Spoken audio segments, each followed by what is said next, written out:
საქმე საღამო გავაგრძელებთ გლობალური ბიზნესის სიახლეებზე საუბრით. ამერიკული ტექნოლოგიური კომპანია მიკრონი დაიწყოთ, რომელმაც წინა კვარტალის შედეგები გამოაქვეყნა ფინანსური ანგარიშგება, რა თქმა უნდა, და რომლის მიხედვით კომპანიის შემოსავალმა 41 მილიარდ 460 მილიონი დოლარი შეადგინა. ეს მაჩვენებელი საგრძნულად აღემატება Wall-Street-ის პროგნოზი იყო 35 მილიარდ 840 მილიონი და საკმაოდ დიდი რიცხვები დააფიქსირა მიკრონმა და თითქმის 6 მილიარდით მეტი შემოსავალი, ვიდრე ამას პროგნოზირებდნენ ანალიტიკოსები. აღსანიშნავია, რომ გასული წლის ანალოგიურ პერიოდში კომპანიამ 9.3 მილიარდი დოლარის შემოსავალი მიიღო, ამჯერად მაჩვენებელმა შეადგინა 41.5 მილიარდი, როგორც ვახსენეთ. მესამე კვარტალში წმინდა მოგებამ 28.24 მილიარდი შეადგინა, მნიშვნელოვნად აჭარბებს გასული წლის შესაბამისი პერიოდის მონაცემს, როდესაც აღნიშნული მაჩვენებელი იყო 1.99 მილიარდი. მოკლედ მიკრონი, ისევე როგორც სხვა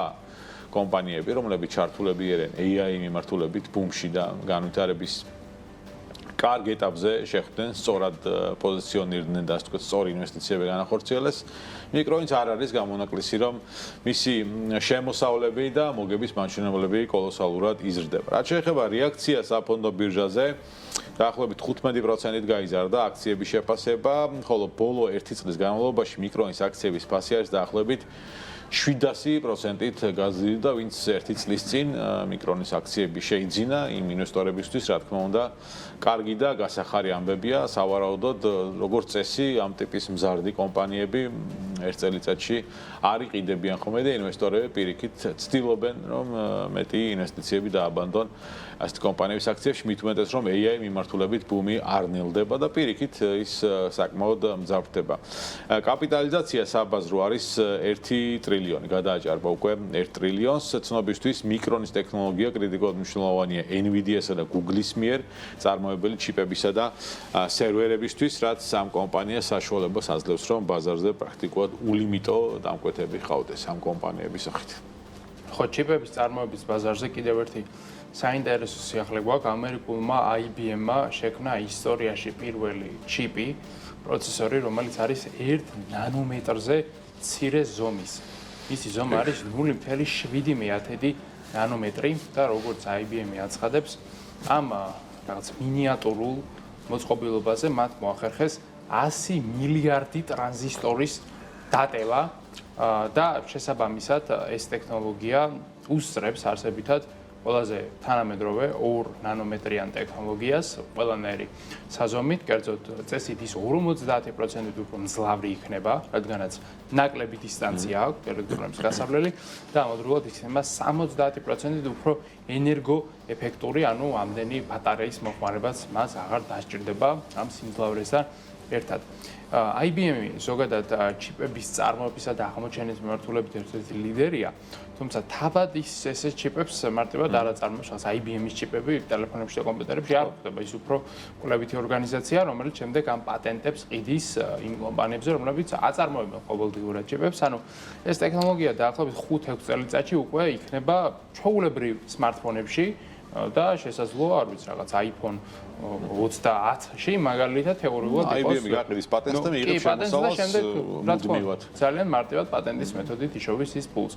0.7 ნანომეტრი იყო დრო ფლოპი გახსოვს? კი, როგორ არ მახსოვს. აი ფლოპი 100 კილობაიტი, ერთი ფოტო რო ეტეოდა და ერთი დოკუმენტი, აი ამ ხელა 2.3 მმ-იანი ჩიპებიც იყო. რომელიც ეს Google-ის ჯიბეშივე ჩაგეტო. კი, 2.3 მმ-იანი ჩიპებიდან ჩავედით 0.7 ნანომეტრზე. მოკლედ, რაღაცნაირად ეს პროგრესი არ წყდება, იყო შიშები, რომ აი 1 ნანომეტრის მერე წასვლა იქნება შეუძლებელიო, თეორიული შიშები იყო, მაგრამ დამთავრებული ეგამბავი უკვე წავიდა IBM-ი და გაჩერებას არ ყვეს. მომდენო გაჩერების წერტილი შესაძლოა 10 წელიწადში უნდა იქნესო მიღწეული, იქნებაო ალბათ 0.3 ნანომეტრი. მე ალბათ უკვე რაღაც სხვა ნომენკლატურაში გადავალთ, ეს ნანომეტრები აღარ იქნება კარგი საზომი რაღაც. სხვა უფრო მცირე ერთეულები მარველის ფილმი. ჩიპებს IBM-ი კი აპატარავეს, მაგრამ ამ შემთხვევაში Apple-ს უწევს ფასების ზრდა.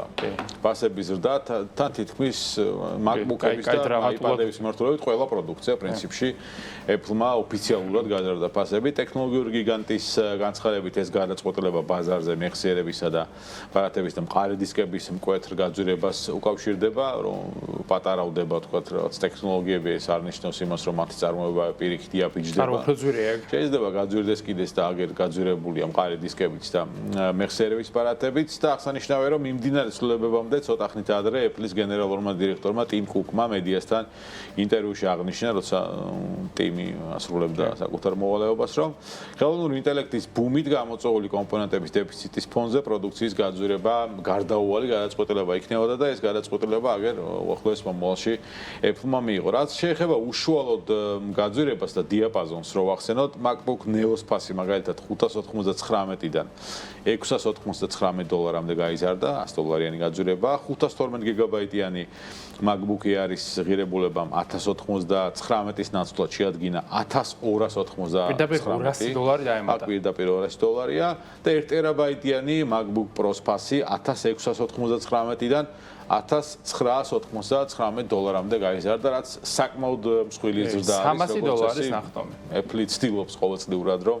ფასების დიაპაზონი რაღაცნაირად შეინარჩუნოს, არ იყოს ეს თქო დიდი ცვლილებები, $100 და $200, $300 მისი მოხმარებლებისთვის საკმაოდ დიდი ცვლილებებია, მით უმეტეს $300 გაძვირება არ არის მარტივი. თუ მიყვები კომპანიას, რომელიც ყოველ წელს რაღაც ახალ პროდუქტს უშვებს და გჭირდება ამ პროდუქტების განახლება, ყოველ წელს ჩანაცვლების პროგრამის სარგებლობა რთულია. ცვლილებები ასევე შეეხო პლანშეტებს, 128 გიგაბაიტიანი iPad Air-ის ფასი 599-დან გაიზარდა 759-მდე, 250 გიგაბაიტიანი 999-ის ნაცვლად იქნება 1199 და მნიშვნელოვანია ითქვას, რომ კომპანიის საომავლო ფასების დამატება სადაც არ გამორიცხავს, ანუ შეიძლება ფასები კვლავ გაიზარდოს, მიმდინარე წელს თუ არა, მომავალ წლის დასაწყისში სავარაუდოდ კომპანია გადახედავს საკუთარი პროდუქციის ფასებს.